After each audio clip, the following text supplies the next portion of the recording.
Assalamualaikum warahmatullahi wabarakatuh.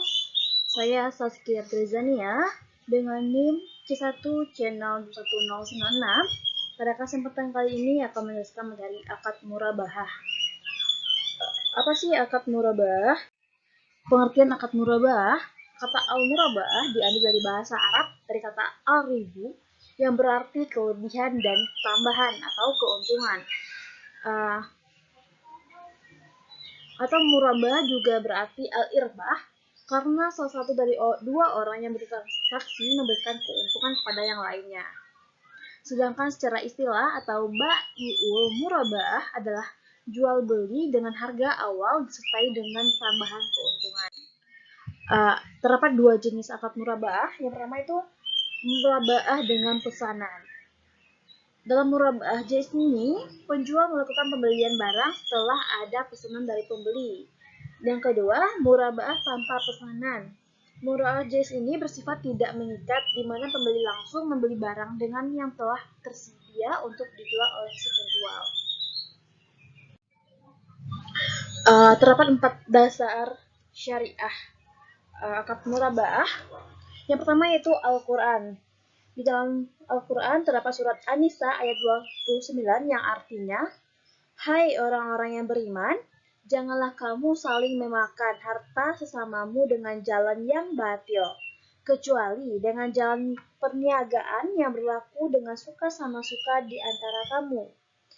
Sedangkan menurut hadis dari Abu Sa'id Al-Khudri bahwa Rasulullah SAW bersabda, "Sesungguhnya jual beli itu harus dilakukan suka sama suka." Sedangkan menurut ijma, transaksi yang ini dipraktekkan di berbagai kurun dan tempat tanpa ada yang mengingkarinya.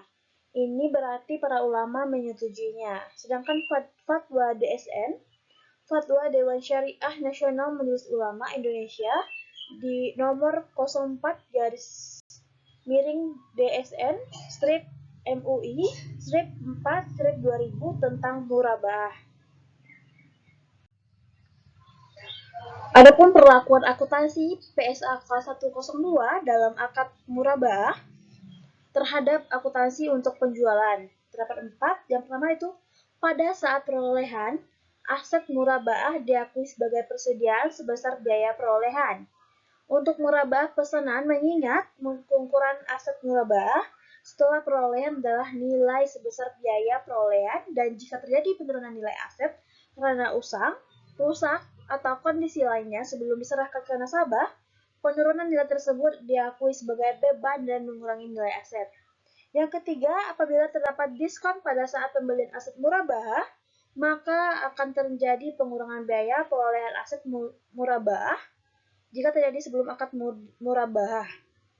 Keempat, kewajiban penjual kepada pembeli atas pengembalian potongan tersebut akan tereliminasi pada saat akan dipindahkan sebagai dana kebajikan jika pembeli sudah tidak dapat dijangkau oleh penjual. Sedangkan akuntansi untuk penjualannya, pengakuan keuntungan murabah pada saat akad murabah piutang diakui sebesar biaya perolehan ditambah dengan keuntungan yang disepakati pada akhirnya pada laporan keuangan. Piutang murabah dinilai sebesar nilai bersih yang dapat direalisasikan sama dengan transaksi konvensional. Potongan pelunasan piutang murabah diberikan pada saat pelunasan diakui sebagai pengurangan keuntungan murabah. Denda dikarenakan jika pembeli lalai dalam melakukan kewajibannya, dan denda yang diterima diakui sebagai bagian dana kebajikan. Yang ke-9, pengakuan dan pengukuran uang muka. Ke-10, pesanan dibatalkan jika uang muka yang dibayarkan oleh calon pembeli lebih besar daripada biaya yang terjadi dikeluarkan oleh penjual dalam rangka memenuhi permintaan calon pembeli, maka selisihnya dikembalikan pada calon pembeli. Adapun akuntansi untuk pembeli. Aset yang diperoleh melalui transaksi murabah diakui sebesar biaya perolehan murabah secara tunai. Beban murabah tangguhan diamortisasi secara profesional sesuai dengan porsi pelunasan utang murabah.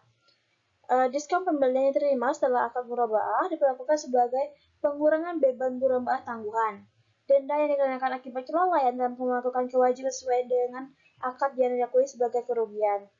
uang muka, penyajian, dan pengungkapan.